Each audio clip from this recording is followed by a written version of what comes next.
evening to everyone who have joined live here. We're moving on with our NCERT exercises solution series.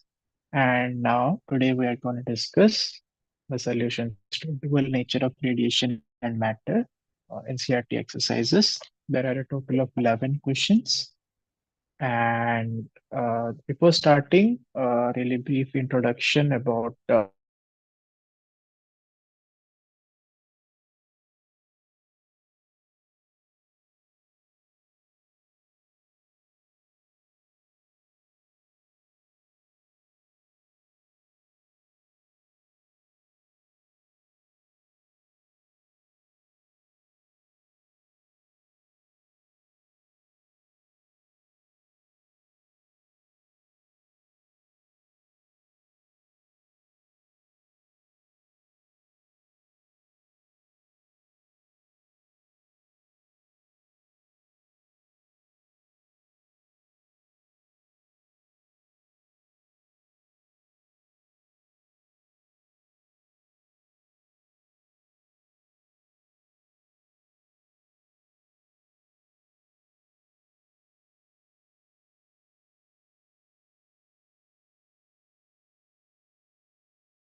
Hello, am I audible, sir?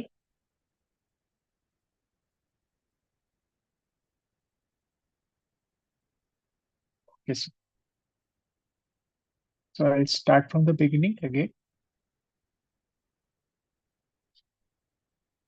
Okay. So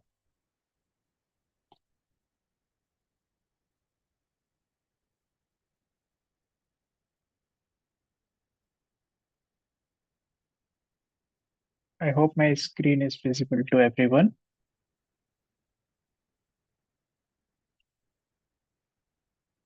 Is my screen visible, sir?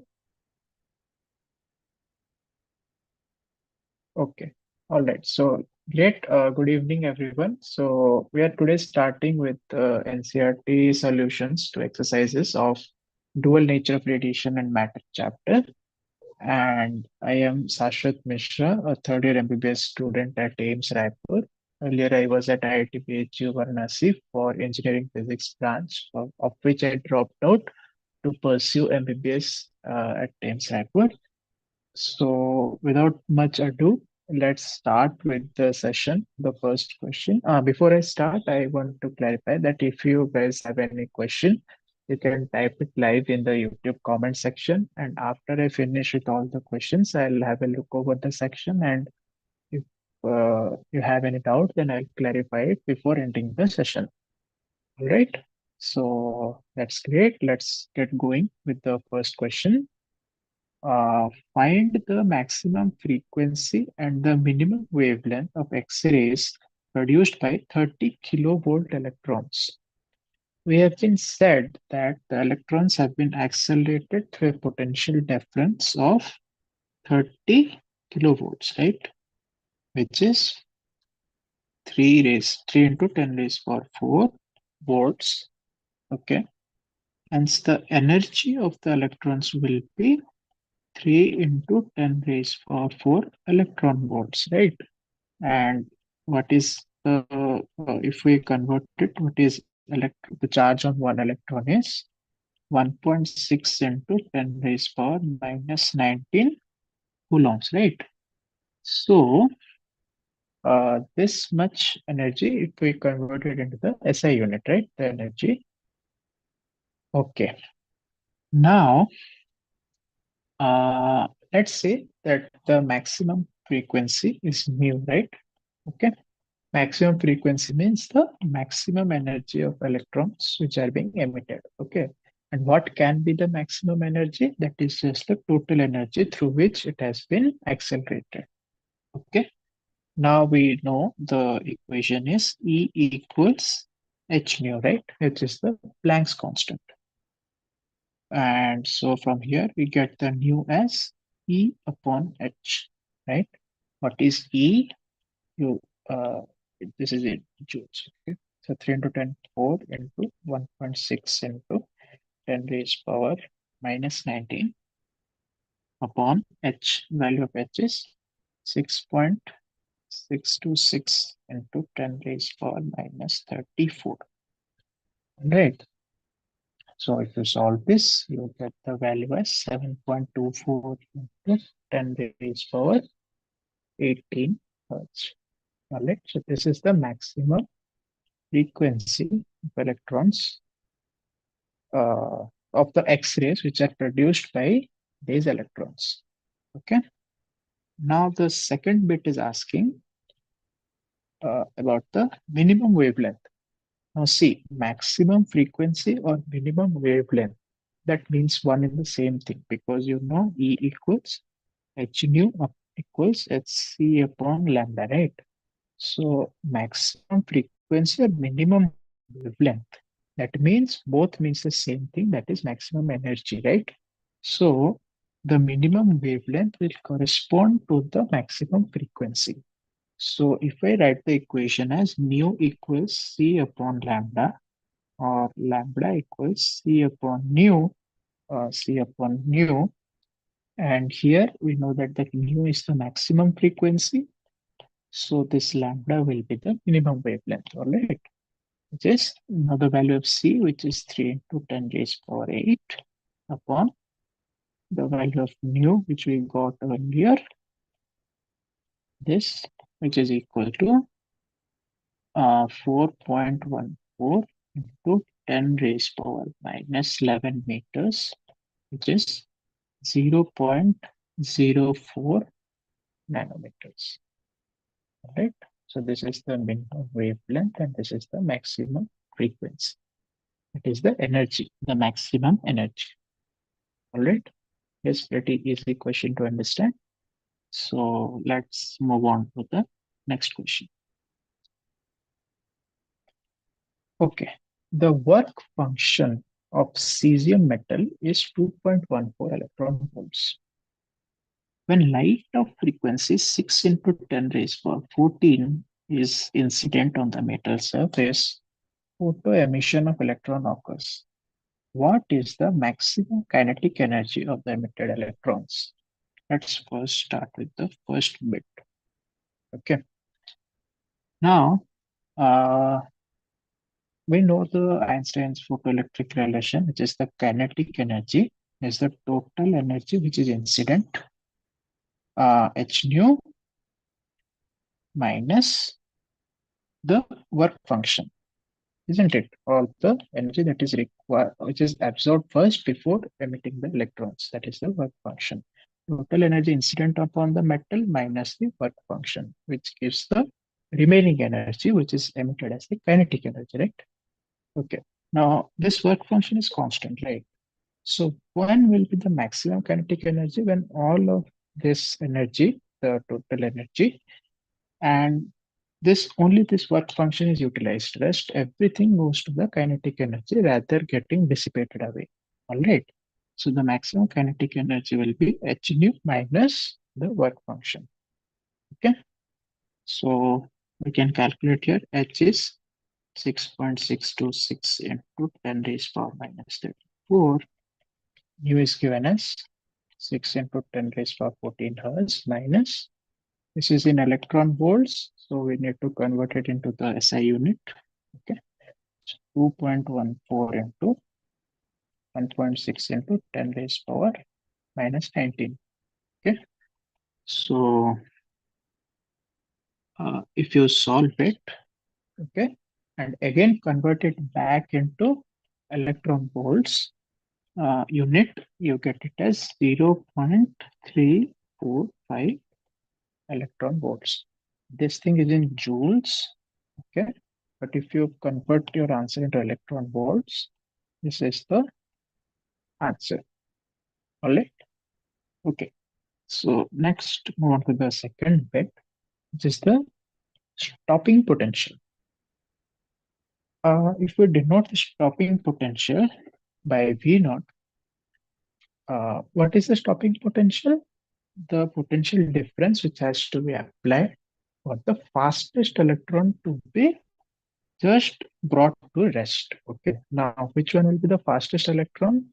The one with the highest kinetic energy, or one with this much amount of energy. So we need to find this potential so that this electron with this much, the highest kinetic energy, can also be brought to a stop. So this, if we play with the electron volt units only, stopping potential V naught in electron volts is equals to K. All right.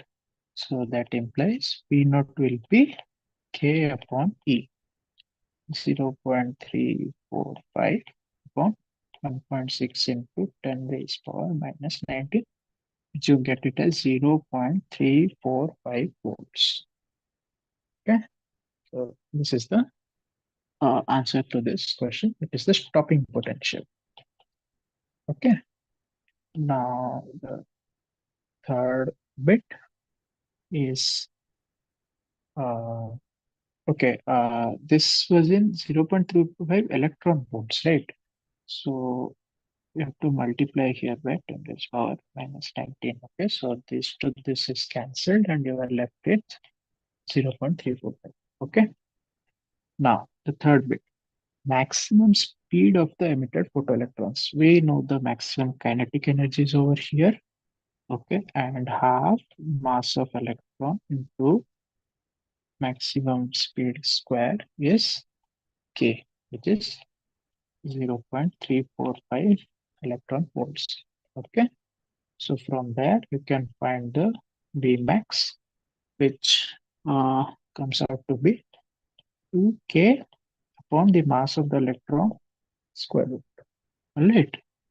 So this comes out to be, if you solve it, 332.3 kilometers per second.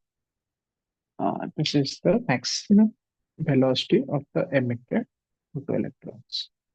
Okay, I guess pretty easy question. First, maximum kinetic energy is given by this, and the stopping potential is given by this equation, and the maximum velocity of the emitted photoelectrons is given by this equation. Okay. Now, next question.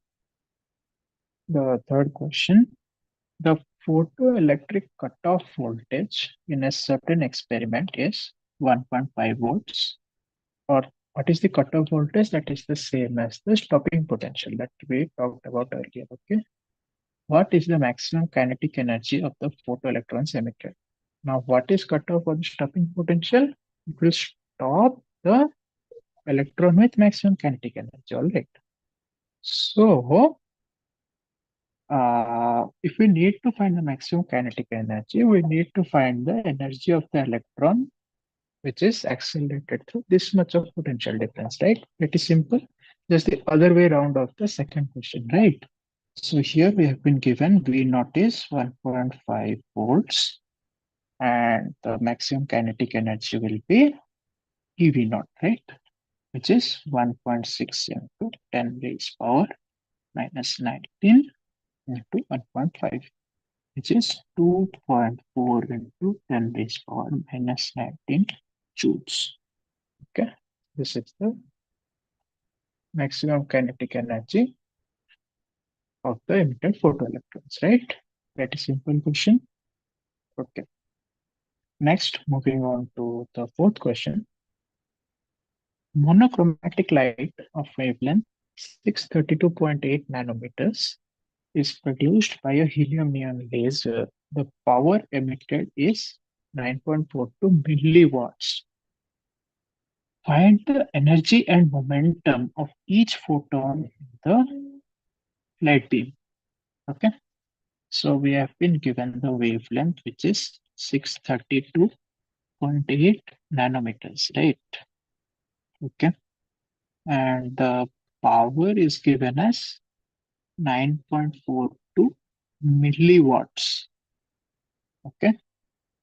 So the energy of each photon is just hc by lambda, right?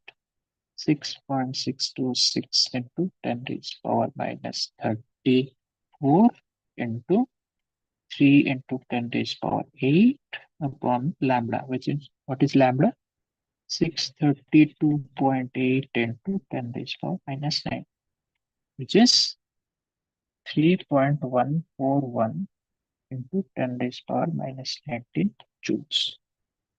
Okay, is the energy and momentum by the de Broglie relation. We have h upon lambda, right? So we see hc by lambda is this much. So h upon lambda will be this much divided by c, right? So which is equals to the energy divided by c. And if you calculate, this comes out to be 1.047 into 10 raised power minus 27 unit is kilogram meter per second momentum. All right. Okay. Now, second bit.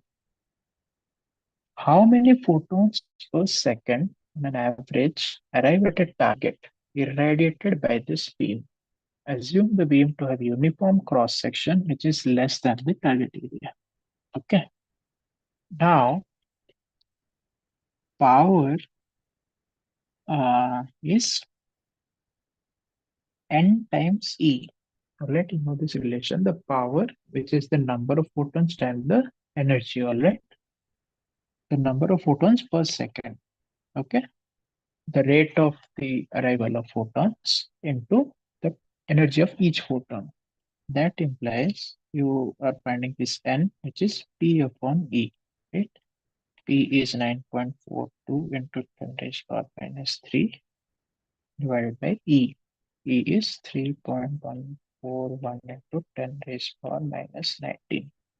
So if you solve this, you get it 3 into 10 raised power 16 photons per second. So this many number of photons per second arrive at the target, right? Now, the third question. How fast does a hydrogen atom have to travel in order to have the same momentum as that of the photon? We found the momentum of the photon as this thing, right? Uh, Momentum of the photon as this thing, 1.047 to 10 raised power minus 27 kg meters per second. Now, this momentum This 1.047 into 10 raised power minus 27 is equals to the momentum of a hydrogen atom. All right. Now, what will that be? The mass of the atom into the velocity of the atom. And it's just asking the velocity. At what velocity should the atom be traveling to have this much momentum? So, if you find the velocity, the mass of a hydrogen atom, uh, this is 1.66 into 10 raised power minus 27 kg. That's just the mass of the proton, right? Because hydrogen atom is one proton, one electron. Compared to the proton, the mass of the electron is very, very negligible. So we are just considering the mass of the proton here, which is 1.66 into 10 raised power minus 27 kg. So the velocity would be P upon M, right? So if you calculate, the answer comes out to be 0.621 meters per second, right? So this is the answer to this question. All right, pretty clear about this question. Okay, that's great. So let's now move on to the next question, which says, in an experiment on photoelectric effect, the slope of the cutoff voltage or the stopping potential versus the frequency of incident light is found to be this much. Calculate the value of Planck's constant. Okay. So, okay. The slope of the cutting of the stop potential versus the frequency of incident light. Okay. We know the maximum kinetic energy is h nu minus the work function, right? Okay. Now this maximum kinetic energy is related to the stopping potential as E V naught, right? H nu minus V naught.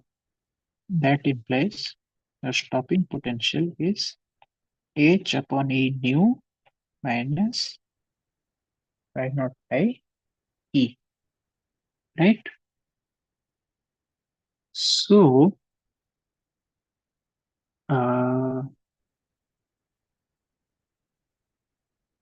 okay, so now if the question says that we draw a graph between the cutoff voltage, that is the stopping potential, and the frequency of the incident light and the frequency of the incident light, right? Because we draw a graph between these two quantities. Now, if you look at this equation, this is y equals mx plus c. It's in this form where this m is the slope, and if you compare here, the slope is h upon e, right? And that value is given to be 4.12 into 10 raised to minus 15 volt seconds. That implies the Planck's constant will be E times 4.12 into 10 raised to minus 15. Here E is the charge on an electron, right? Not that 2 points math wala E, it's the charge on an electron, right? So if you calculate it, this value comes out to be 6.592 into 10 raised to minus 34 joules second. Okay.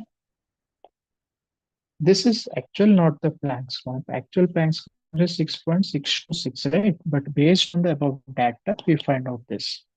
Okay. The main concept was here, these two equations. All right. I guess no difficulty in this question now. So next, let's move on to the next one. Sixth question. The threshold frequency for a certain metal is 3.3 into 10 raised to 14 Hz. If light of frequency this much Hz is incident on the metal, predict the cutoff voltage for the photoelectric emission. Okay. So we have been given the threshold frequencies again uh, we have been given the threshold frequency as 3.3 into 10 raised power 14 hertz, right? And the frequency of the incident light, which is 8.2 into 10 raised power 14 hertz. Okay. Now, the total energy which is incident will be this much, and for causing the emission of photoelectrons, the energy which is used up, which is the threshold frequency, right? Beyond that frequency only, the emission will take place. So from the total incident energy, we have to subtract this threshold amount so that we get the maximum kinetic energy, the photoelectron. It's just like the topic, it's just like the work function. Okay. This value is just like the work function. And this value should be equal to K max. And what is K max? That is EV naught, right?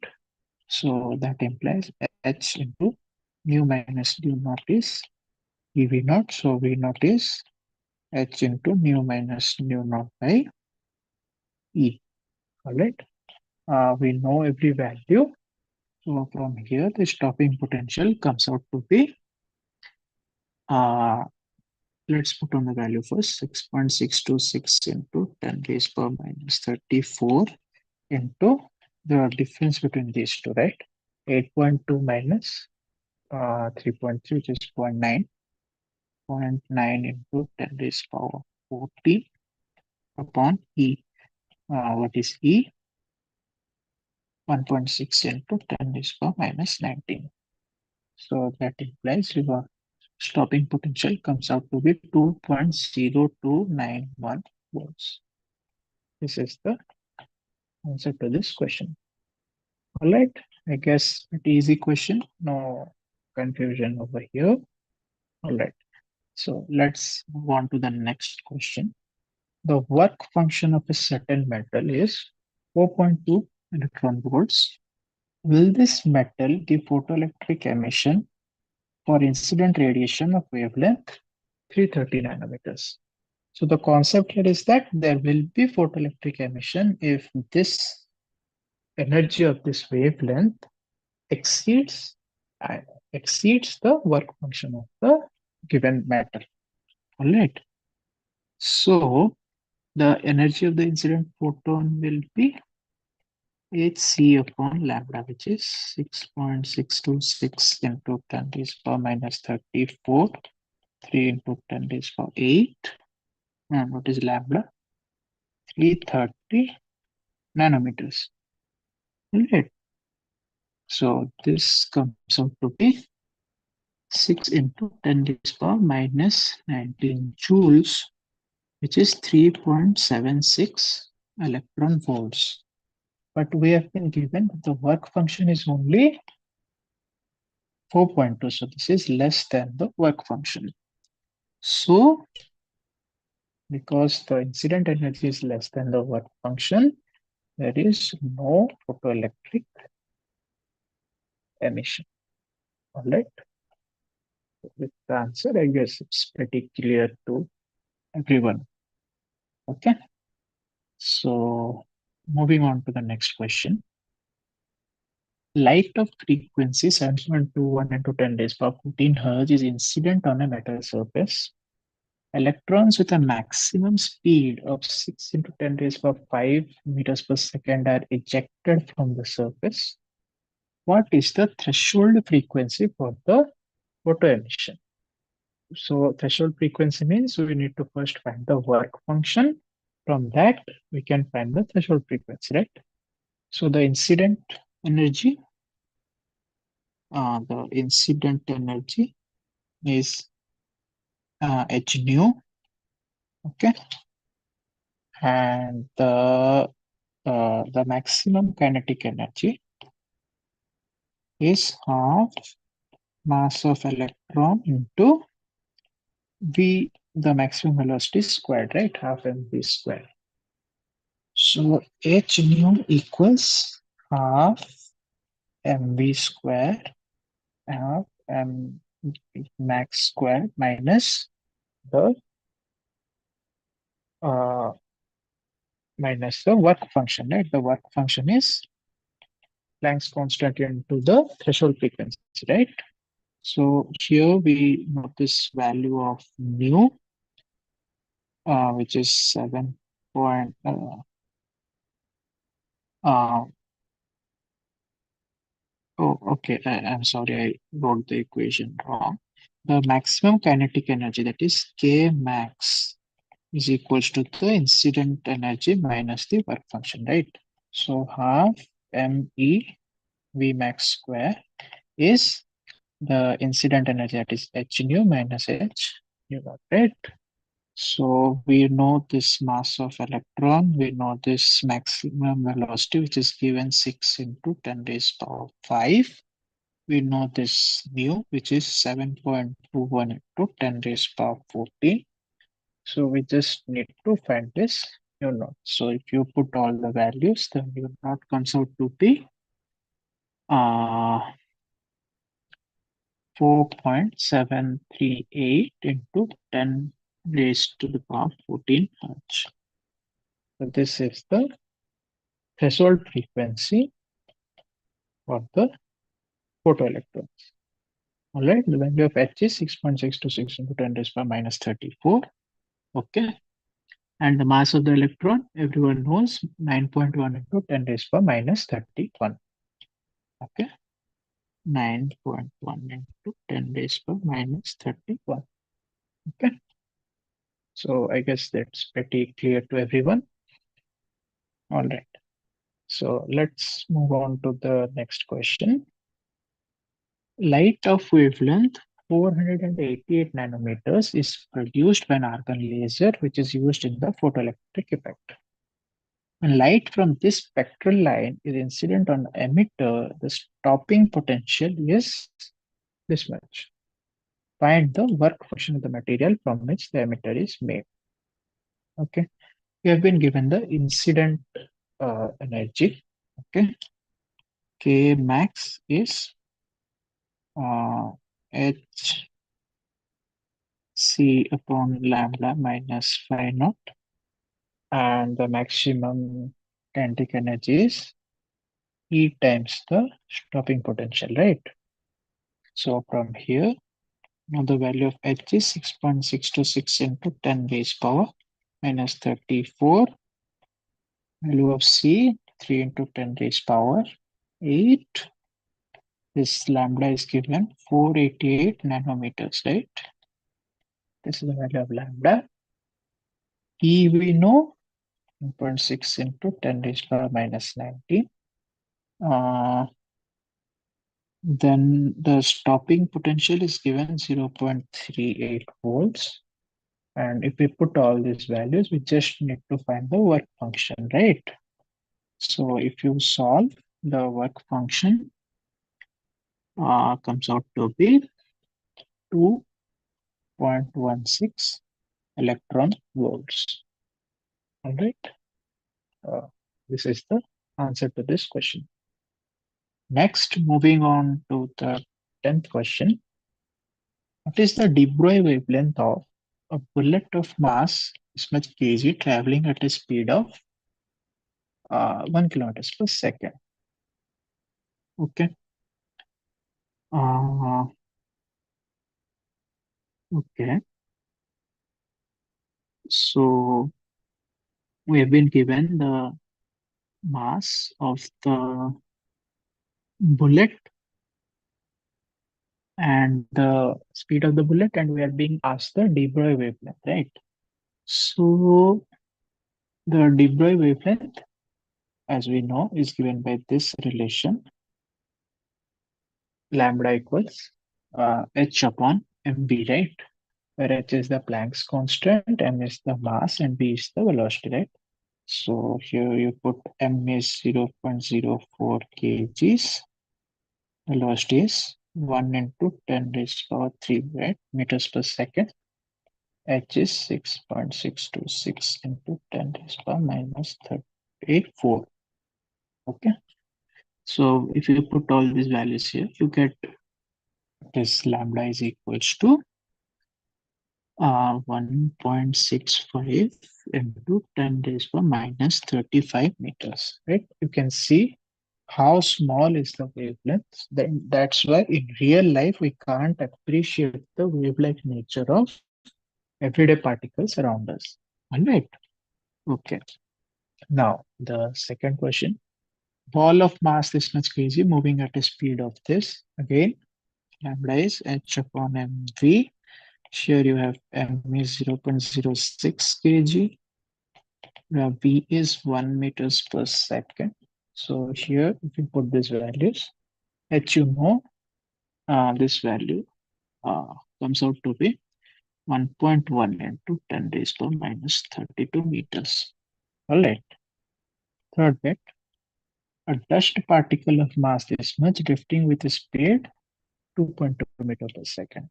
Again, lambda is h upon mv. Here m is 10 raised to minus 9. V is 2.2 meters per second. And if you put these values, you get the d by wavelength as 3 into 10 raised to minus 25 meters. So if you compare this bullet and the ball, these are macroscopic objects, and dust particle for us is a small object. So as the size of the object keeps on decreasing, the wavelength, the d by wavelength finally starts to increase, right? So if it starts to increase, so as we go more and more into the subatomic world, the subatomic or the atomic particles, we can appreciate the wavelength as well as the particle-like properties of objects. So that's a total different field of study known as quantum mechanics, right? Okay. Now let's move on to the last question for the session. Show that the wavelength of electromagnetic radiation is equal to the Debye wavelength of the photon. Okay, so it's a proof type question. Okay, the momentum of a photon, as everyone knows, is given as h nu upon c, right? Because it's E upon c, right? This is the momentum of the photon. That is h nu upon c. Okay, and nu upon c, you know, lambda is nu upon c, right? So if you put this nu upon c as lambda, which is h uh, upon lambda, because nu is c upon lambda, so that implies nu upon c is 1 upon lambda. Okay, so this is the momentum is h upon lambda. But from the de Broglie relation, we know that lambda is h upon p, right? H upon mv or h upon the momentum. Okay. And so for a photon, the uh, h upon lambda is h upon p. And if you put this lambda over here, or we have to show that the wavelength is proportional, this lambda is proportional to the de Broglie wavelength. The wavelength of electromagnetic radiation, that is this lambda, is proportional to this wavelength. So, okay. So, this is the wavelength of the radiation, right? And this is the de Broglie wavelength. Okay.